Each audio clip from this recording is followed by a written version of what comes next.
Okay, the question is I feel that not many people have the genuine desire to meditate as what Swami has. Swami's love for meditation is very rare. So can Swami share with us your passion towards meditation so that we can also develop the love for meditation? Those who are lost in the world, those who are totally unconscious, and those who want to make a slave out of you, and those who cannot see anything beyond the physical, they also need to give you false goals and create hypnosis so that you are also lost in the world.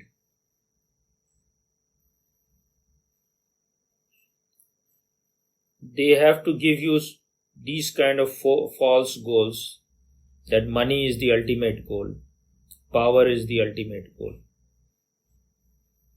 and they themselves cannot see anything beyond it because their consciousness is of a very low level. So you cannot blame them totally that they are doing it totally intentionally. They cannot see anything beyond it. They think life is all just eat, drink, and be merry. Eat food, have sex, and earn money. So they cannot see anything beyond food and fucking. And for meditation to happen in your life, you need to be a very mature person. In the world, because the world is created by these unconscious people, those who are running for money, those who are running for power, and those who are running for all these kind of things, for women and all kind of objective things, they are regarded as very mature people, or they are regarded as very practical. And anyone who tries to break this circle, or who is not agreeing to these things, they are regarded as immature and impractical. Because it's not just their fault, they cannot see anything beyond it. Because when you are eating food and food is delicious, you get the pleasure immediately. When you are having sex with a woman, immediately you get pleasure. When you have money, you can buy so many things. Immediately and whatever you can buy, these are all concrete things. You can see. You can have a very comfortable life. You can buy Rolls Royces. You can have a palace. You can have swimming pool in your house. You can buy any woman with your money. Money gives you so much power. So for an ordinary man, for a man of low consciousness, these are the ultimate thing. Beyond these things, there is nothing. But if you have this can be explained in only this way. If you have in your impersonal journey of the consciousness reached to certain maturity, then you will be able to see that these things are good. There is nothing wrong in these things. There is nothing wrong in enjoying food. There is nothing wrong in enjoying women and wine. But these are all very things of their superficial thing.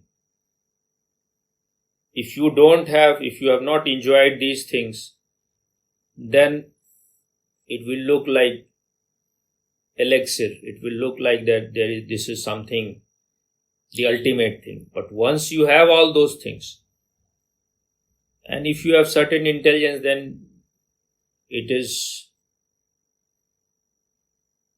you start getting bored also with these things, if you are little alert. Because if you have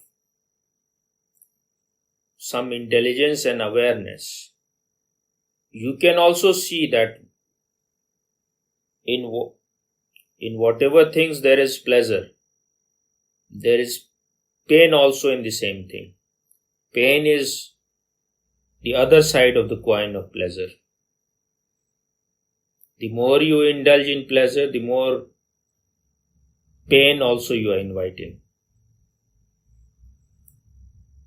And these are just momentary.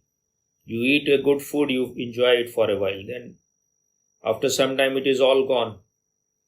And this is pleasure. Our real problem of a man who is little evolved is more psychological. As you become more alert, you start seeing that it is your psychology, it is your mind, which is, if it is in a right state, then you remain peaceful, then you remain silent, then there is a joy, there is happiness. But if your mind is disturbed, then these pleasure have no meaning. So as far as my inner state is concerned, from the very beginning, I never felt very much at home with all these pleasures. Whatever people were enjoying very much, these things didn't matter to me much. I think I could see it very clearly, but these are all superficial things.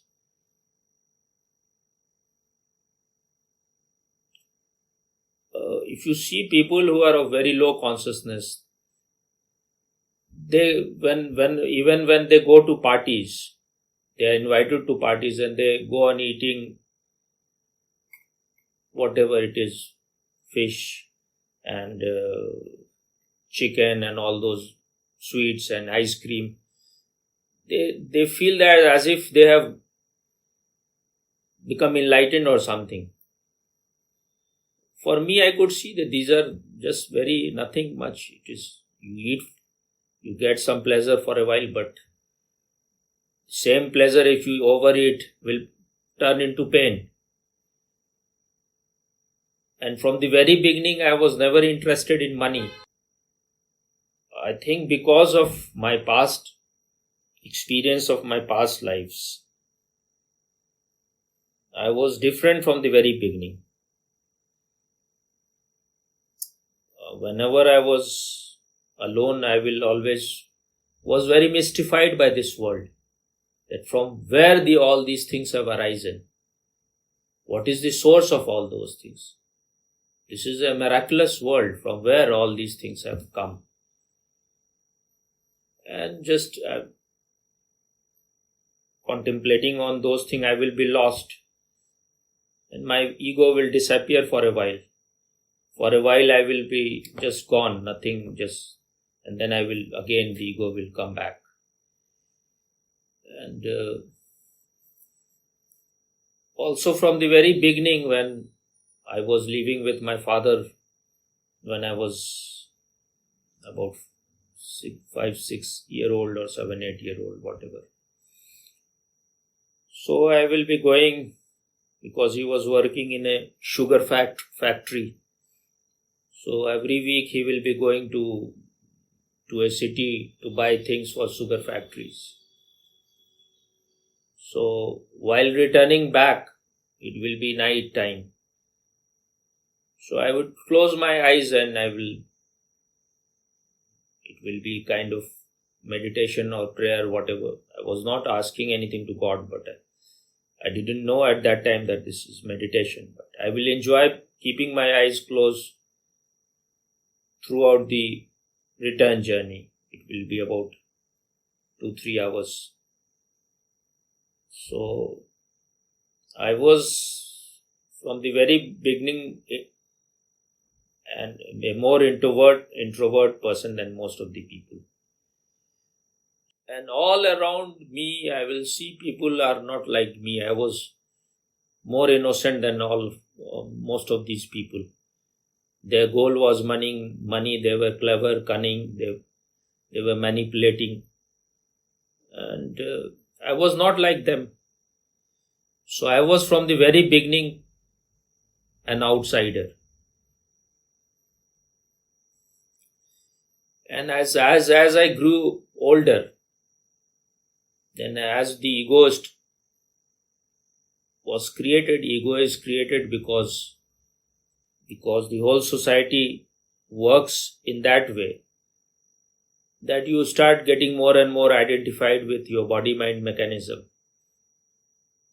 your whole teaching process, your family. You know nothing beyond your body-mind, so the ego is created. So as I started growing older, then I started feeling that I'm missing something, as if the fish is out of water. Something is lost which was with me before. Maybe in the childhood that was there, but I have lost something. So this was always my feeling.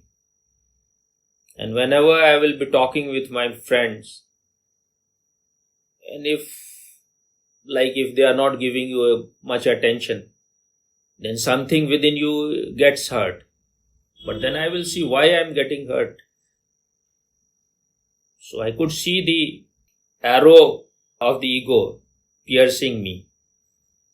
So I was uncomfortable. Why? If someone is saying something which is not pleasant to you, if they are ignoring you, if they are talking among themselves and they are avoiding you, why I am becoming uncomfortable? I could see all those things. This was intuitively I could see that there is something wrong with me, which cannot be repaired or which cannot be treated by some outside medicine. Something is wrong within my head. Something is wrong in my inner system. There is some harmony is lost. The music, the symphony is lost inside me. So nothing from the outside can help. And I could see also that all these my friends, they also used to think about me that I am different from them and I am not like them. They are very ambitious about worldly things. And they were all, as they started growing up, they were becoming more clever and cunning. They wanted to adjust in this world. They also believed in exploiting people, and they wanted to be successful by any mean, by hook or by crook. Their philosophy was end justifies the mean, and they were interested in physical thing, in concrete thing, in money, in power, in sex. Though it was not that they were talking all the time about sex and all those things or power or money, but their whole energy was like that, and I could not adjust with them much, and so I was outside there also, and they were also, whenever they have to talk something like very worldly kind of thing, something which I was not interested in, then they will avoid me, they will talk among themselves. So I would feel that I am being kept out. So I could see that these are not my real friends. These are not those friends with whom I can feel at one, with whom I can feel oneness. There is no separation because they don't want to dissolve. They have their mental dreams. They don't even understand the meaning of friendliness or friendship. Their connection is not of the heart. It is not through innocence that they are relating. So I felt I am an outsider. These are not the people. These are not my group. So, and I could see that there is something has happened within me, which is a kind of disease, inner disease, which is ego. And I was always like, I have lost my home. And I could see that I was looking for someone to guide me, I was looking for some way, not that very consciously, but there was this search that these are not the things which I am seeking. The kind of education where the school and colleges, for me, my school was a prison. It was a jail. And whatever they were teaching in colleges or school, it was all for me just, you're forced to do it because you don't have any way out. Your parents will not give you even food and will not support you if you don't do all those things. But I was not interested in these things. All those things looked to me very meaningless. And then something happened in my life which I was not much responsible. Other people, I don't want to name those people, they were more responsible. So I felt that I've committed some sin, which was not something which if others had done, they would have felt so much. But I used to remain in depression almost on average, maybe 1 week in a month or 2 weeks in a month. And there was this desire to commit suicide. And then I read something from Vivekananda that a cow cannot commit sin, but it remains a cow always. A wall can never commit sin, but it will always remain a wall. A man can commit sin, but he has the possibility, the potential to become divine also. I'm not quoting him exactly, but this is the way he said it. So then I felt that there is no point in committing suicide because this is something negative. When you are born, when you have been given life, then you have to search for some significance. And because of what he said, my guilt, my mental state that I have committed some sin was removed to some extent. Then I started reading Vivekananda, and from the very beginning I was reading some kind of comic book kind of for children, which has pictures, which my mother used to bring for me every week one. Whenever she will go to temple every week on Saturday or Tuesday, she used to go to temple, most probably on Saturday. So she will bring one for me, and many times I was also going. I was more interested in these comic book with pictures. So from the very beginning, I was reading about these great people of India and those people like who are called avtaras or those who have become enlightened. I was reading them from the very beginning. So, and because my consciousness was from the very beginning, it was not like most of the people. I was not materialistic. I was not running for power and money. So these were right nourishment for me from the very beginning. So when I was in college, when I started going to college, then I read this Vivekananda's quotation book, which I just told you. And then I started reading them more and more, Vivekananda and Ramakrishna. So because I felt that day he has cleared my inner cloud, so I should dedicate my life to either to his Ramakrishna mission or to similar kind of thing. So I started reading them. Then this decision happened within me, that because I was reading in their book, they were talking about Buddha also, and I read about Adi Shankaracharya and these people like them. Then I felt that this is the right kind of life I will live. I will like to live this kind of life, to dedicate myself totally in knowing myself. And then when I will come to know myself, then I will share this with people. And I thought that if I will dedicate myself totally in knowing myself, and once I will come to know myself, if I share, the society will at least give me food. Because I knew that this is not an easy thing. This will be a difficult thing.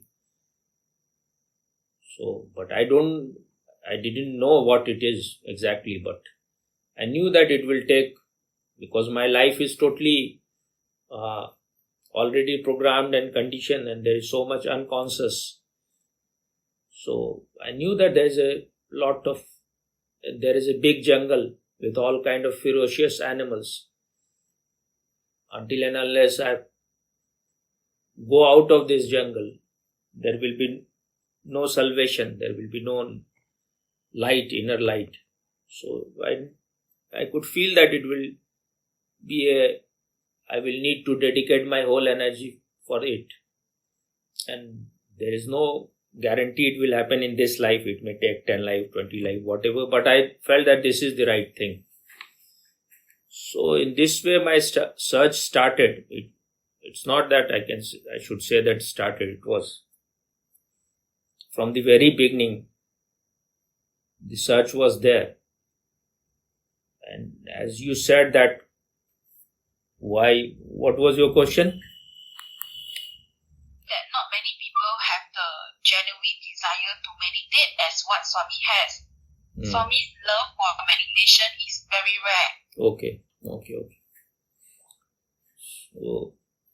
So how can they have genuine desire for meditation? Because their consciousness is not mature enough. They are still trapped in money, power, lust, greed. It's not that I had nothing, I was just, everything was good in me, everything I was from the very beginning. All those things were there. But I was not at home with them. And I didn't want to further increase all those things. I just want to clean myself of all those things. Because somewhere I knew that there was something in me which was there, but I have lost it. And I wanted to regain my inner innocence. Not exactly that I knew what I wanted, but I knew that my inner state has been corrupted by society, by people around me, by wrong kind of teaching and wrong kind of environment. So things are wrong inside me, and things are wrong within my mind. So the outside doctor, the physical doctor cannot treat it. So, and then when I came to know Osho, when I read Osho, then it became very clear that when I started doing his dynamic meditation and other meditation, then the cleanings process started. And I could see that as you become more alert, if you start becoming more conscious, then you can see, you see that the distance is created. You start becoming separate from all those things.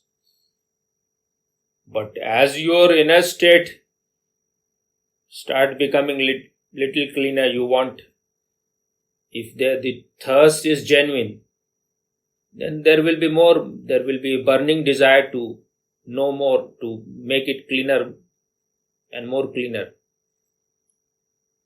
So as my inner state started becoming little cleaner, then I was even more restless. And his methods are such that your unconscious starts coming to the surface. But by being a watcher, by being a witness to it, you know that whatever is in your unconscious, you are not that. If you are meditating genuinely, you start seeing that these are the things which you have collected later on. But your real nature is that of a witness. And the witness is never corrupted by all those things. It is like the sun is clouded. Even when the sun is clouded, sun remains the same. Even when the mud is on the mirror or dust is on the mirror, if you remove the dust, then the mirror is same. So you start getting glimpse of your real nature. Then if you are really mature enough, then you cannot be interested in any other thing till your inner state is again, you get it back as it was in its original state. So then this is it's a great journey. It's a very adventurous journey. And as you meditate, then you start getting more and more glimpses. You start seeing, you get every day you experience something which is so blissful, so significant and so meaningful that nothing in this world has anything comparable to those states. Whatever people get, the pleasure they get by hoarding money, being the richest men in the world, all those power and everything, you cannot compare those space with these things. So every day you are getting, when you are genuinely meditating, you can see that things are happening, and the bliss, the joy, the ecstasy which happens in your inner world as you become more conscious, the liberation that you feel, nothing in the outside world can give it to you. So there is nothing like when these things starts happening, it is not something that you are making effort just like because someone has told you that there is, at the end there will be something. So you have to go on laboring like a wounded laborer. Things starts happening from the very beginning almost. Maybe in the beginning, if you have collected lot of garbage, then you will have to make more effort. But once you can see what is, when you get some moment of silence and peace and bliss, then you can see that there is nothing comparable to it in the outside world. So then a time came when I was it was everything, I lost interest in everything, in friends, in the hypocrisy of family, all the mask people were wearing. I could see that These are just bogus things. There is nothing, whatever they are teaching in school, colleges, just absolute nothing, junk. And then I became totally restless. Then I told to my friends that I am not going to meet you don't come to my place I don't know how long it will take. But now I am not going to meet anyone. So at that time I was meditating about 16-18 hours in my own home. I will lock my door so that no one can enter. They could not even reach to my room because there was another lock which was, if I lock it, then they could not come near even my room.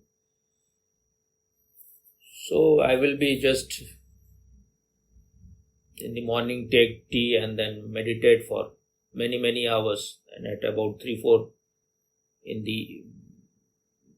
p.m. I will eat for the first time.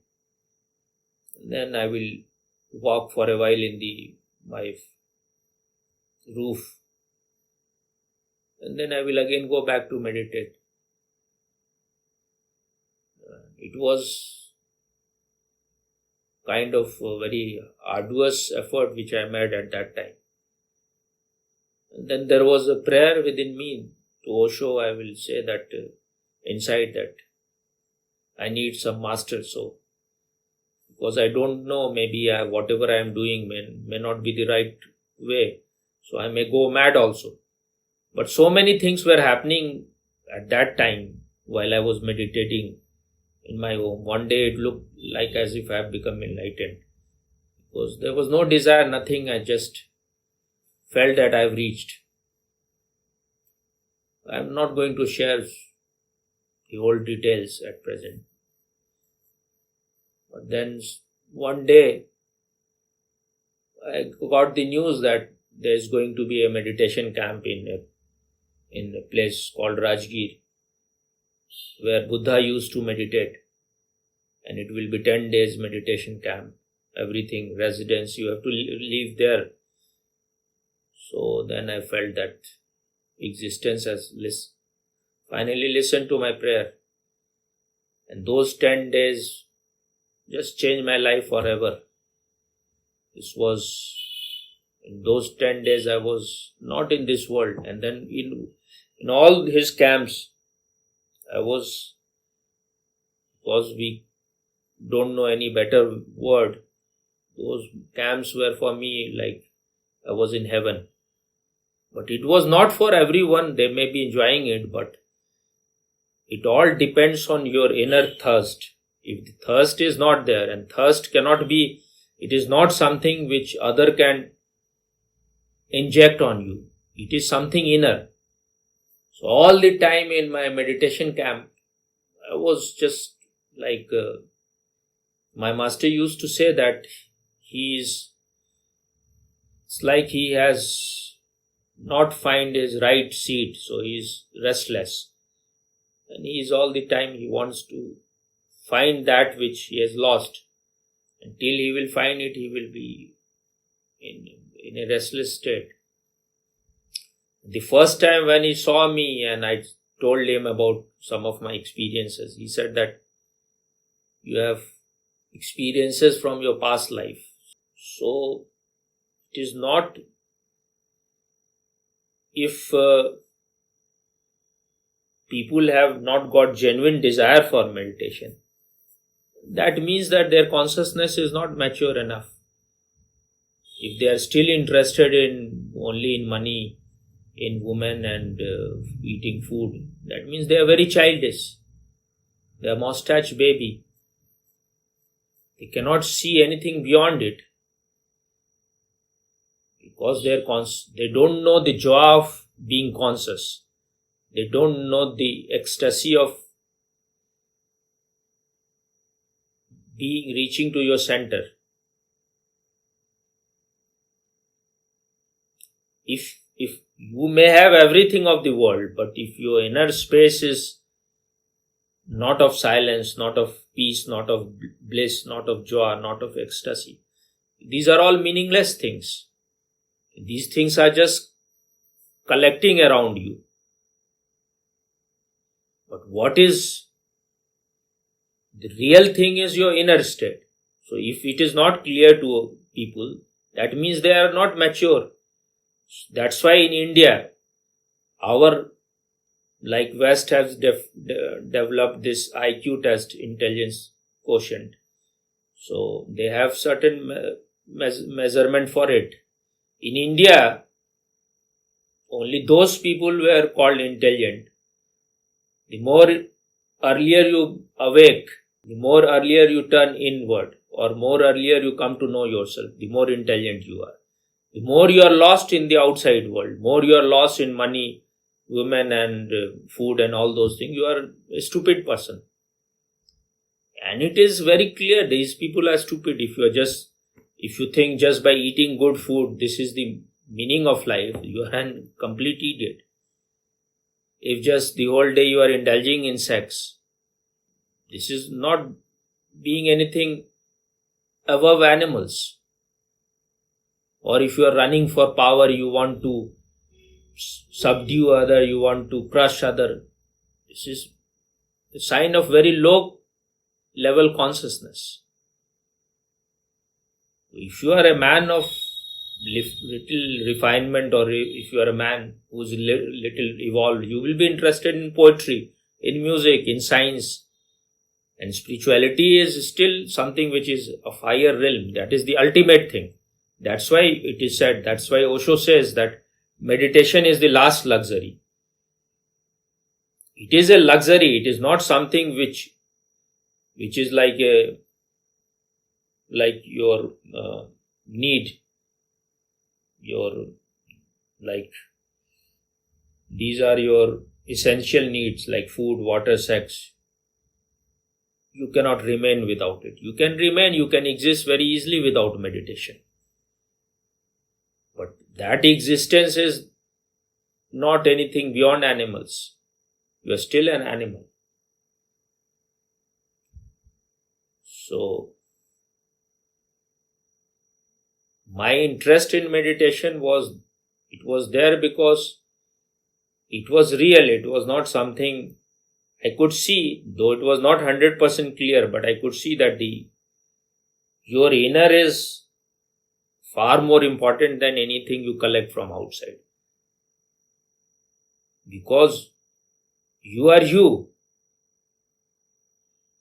Whatever you get from outside remains outside of you. Anything cannot be more valuable than you. Whatever you are gathering from outside, you are gathering because you think you are important. These things are for you. But if you are not right, if your inner state is not right, if you are unaware of who you are, if you are unaware of your consciousness, then all these things are absolutely meaningless. So it is a very obvious thing, but people cannot see. That shows their immaturity. Even the science which we think this is very great science, they accept the objective world. Objective world is a real world, but they are denying the inner subject. Because what we call science is like physics. It is science of object. So how they will know about you? They are not studying you. So if you ask a physicist about you, about your Atma, about who you are asking a wrong person. He is the most ignorant person for this. That's why Einstein said in later years of his life that if I get another life, I would rather like to be a plumber than to be a physicist. Because I could know about the furthest star, but as far as my own being is concerned, I am as ignorant as any man is. So, we are totally confused. We are asking wrong people about something. They don't know anything about you. They don't know about anything about their soul, their consciousness. That is a totally different department. One has to go inside. If they no, most of the scientists, they never close their eyes and never watch their mind. That's why it is people they have no genuine desire to know themselves, because they are not mature enough. I think I have shared everything. Is anything remains? Yes. I think yes, you have shared everything, Swami. Yes. Okay. Even if you are enlightened, you have got a mechanism which is already given to you. So you have to use only that mechanism. Mechanism cannot change. If the mechanism is getting all the nourishment, if it is in the right environment, the most important thing all happens before enlightenment. What kind of education you are, how, like for Krishnamurti, hundreds of people were working because they wanted to create a world master, world teacher. So from the very beginning, about from 3 o'clock to 4 o'clock in the morning, is all kind of scriptures will be taught to him, and very rigorous discipline he went through. And there were a few other people who were chosen. One of them was Krishnamurti brother also. Because of that kind of training and torture, he died. But then Krishnamurti became very much against these people.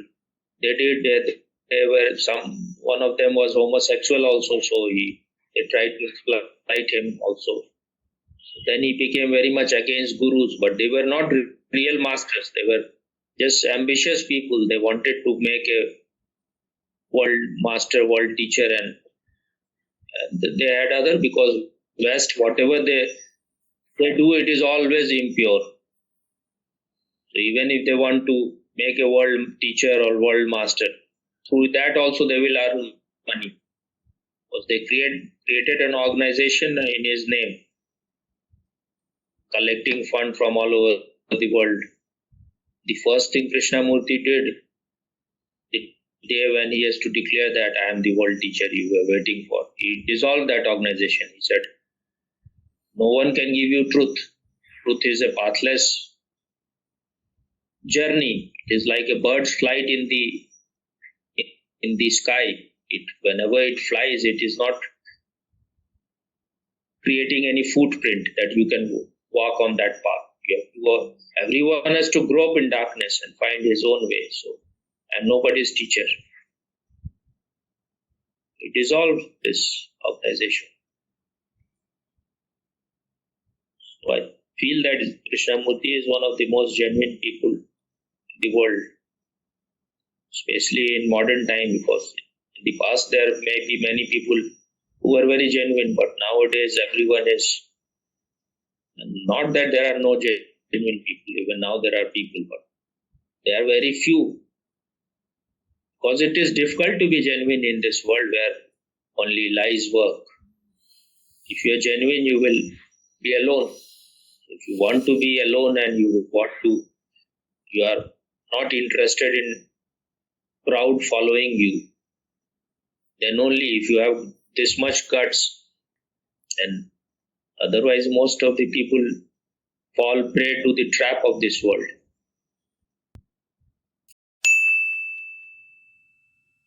People, if they, in the beginning, most of the people, if they start listening and they see that this man is himself short of words and he's not very clear, then they may not listen, because they think one has to be a very good orator.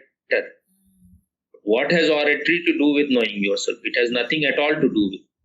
There are people who go on speaking so fluently and all is coming from just, it's like they are just speaking twice. They're just like tape recorder. Whatever they are saying, it is not coming from their depth. But because we are interested in fluent words and fluent language, and you will see all these people, Western people, how they speak, and I've when I hear these people, and even when Indians are living in West, they are lecturers, professors in university, whatever they say, they are using big words. But very few people are speaking things which has some clarity. When you are speaking something, you want to convey it to other people, but what you are saying, you are yourself not clear. You are using big words, you have spoken for 2 hours, but only 5 minutes, it's worth 5 minutes. But it is all in words. It's not that whatever was my inner state, it cannot come in word. I can say anything, but what was happening within me, how can I say it in word? I can try to give some word to it, but still it will be. It is like when you are in love. What is your inner state, only you know how you can say to other people. Even if you have eaten a very delicious mango, you cannot express it in words. If you like our videos, don't forget to like, share and subscribe. And send us one apple a day, because we want to eat food from the tree of knowledge.